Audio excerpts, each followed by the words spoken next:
We will have to go through any terrible situation at all.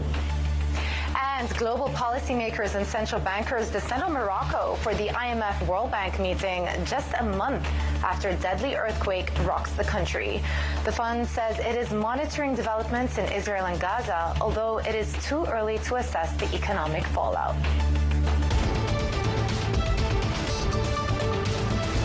Well, our top story this morning, the Israel Defense Force has confirmed at least 700 Israelis have been killed after Palestinian militant group Hamas launched an unprecedented attack on the country.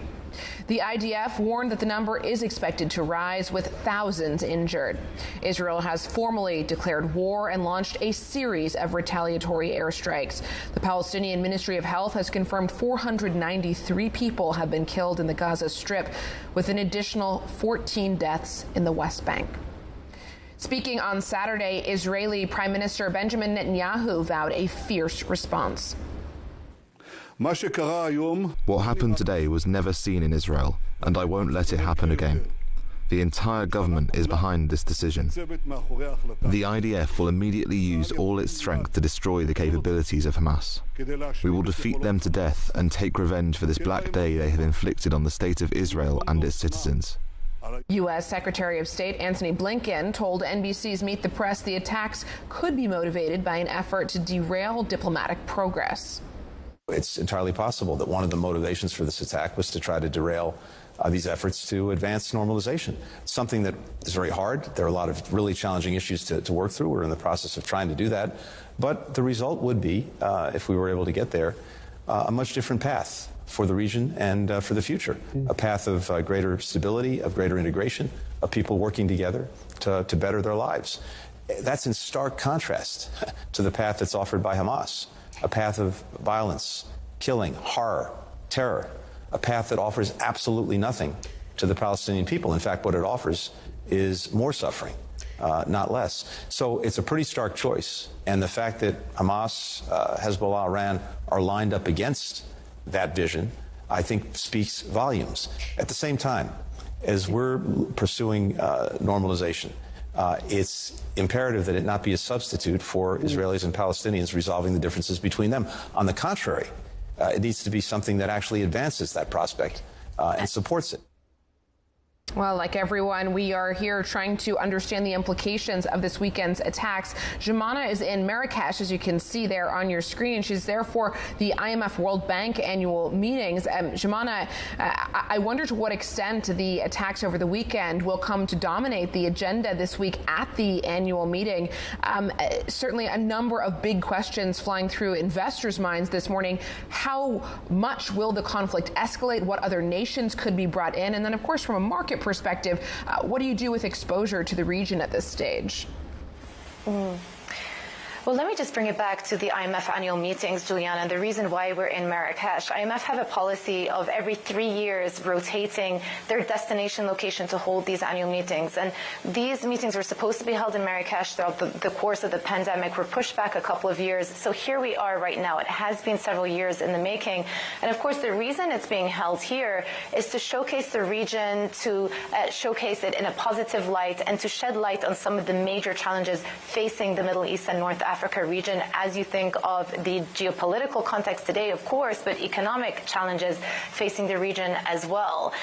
It is notable that this is actually the first time the meeting has taken place on the North African continent, on the African continent, I should say, in 50 years, another 20 years since it was last held within the Middle East region. So very notable that we are in Marrakesh. But as you say, Juliana, the events this week are going to be overshadowed by the despicable actions over the weekend. Violence has been condemned on both sides, of course, but this is going to be top of mind for many of the policymakers who are meeting this week, because at the annual meetings at the end of the day are an opportunity to take note, take stock of the global economy, look at the current situation, the trajectory of global growth, but also bear in mind some of the new challenges that we're facing. And you've got to add to that this new dimension of a potential international potential flaring up of geopolitical risks within the Middle East region that is, of course, top of mind. So with that, I want to bring in our first guest of the show, Nomi Bar-Yaacov, Associate Fellow from the International Security Program at Chatham House. Good morning to you, and thank you very much for joining us today. As Juliana and I were discussing, I guess the immediate question for many people who are watching these events is what potential there is for the actions of the weekend to bring in a broader regional conflict. What is the potential for other actors and other international actors to get involved as well? Thank you for having me on the show. I think it's early days. We're not quite sure. We know that the head of the Iranian Al-Quds forces is going to meet Nasrallah, the head of Hezbollah, in Lebanon today. Hezbollah is clearly the main threat to Israel from the north and the northeast, and I think they will calculate very carefully how they're going to play this. I think it's unlikely that there will be a serious attack from the north, and maybe until Israel is deep into Gaza. So, of course, there are many players. Iran has its proxies. Islamic Jihad have declared in Gaza that they have more than 30 hostages. They are linked very closely to Iran. Hamas have declared that they have more than 100. They are linked also to Iran, and we know a lot of the planning and a lot of the knowledge and money and arms have come from Iran. In terms of the north, there's a question mark. I mean, they have various options, and I think there's going to be clearly some attacks like we saw yesterday, but they're going to be very careful about what they do, knowing full well that Israel is going to retaliate in a very, very, very forceful way that may be more than they would like to see. So I think that there's a very cautious note there. But there's no doubt whatsoever that we're in this for the long haul and that there will be serious ramifications for the region. Firstly, the Saudi deal is on hold, and it's going to be on hold for a very, very long time. Secondly, the West Bank is going to have to, we've already seen 14 deaths there in the last 24 hours, so they're not out of the game. And it's a closely tight-knit region, so we are going to see an escalation, but I think the players are going to be fairly cautious about what they do in the initial coming hours and days. So lots of potential implications that we can speak of. Naomi, there's been plenty of speculation over the weekend as to the extent of Iran's involvement and their participation in the mobilization of Hamas's efforts to surprise attack over the weekend. And it is unclear at this point whether or not it can be pointed back to Iran. If there is evidence suggesting that Iran was involved and was implicated, how damning could that be?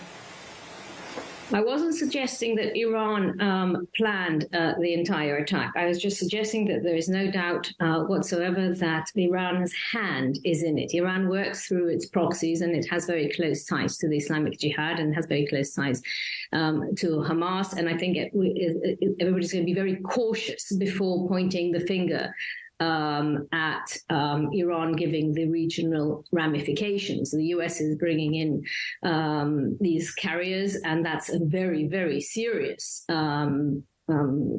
deterrent, I suppose. It could be seen as a deterrent, it could be seen as aggression, but certainly it shows a very serious degree of commitment to Israel.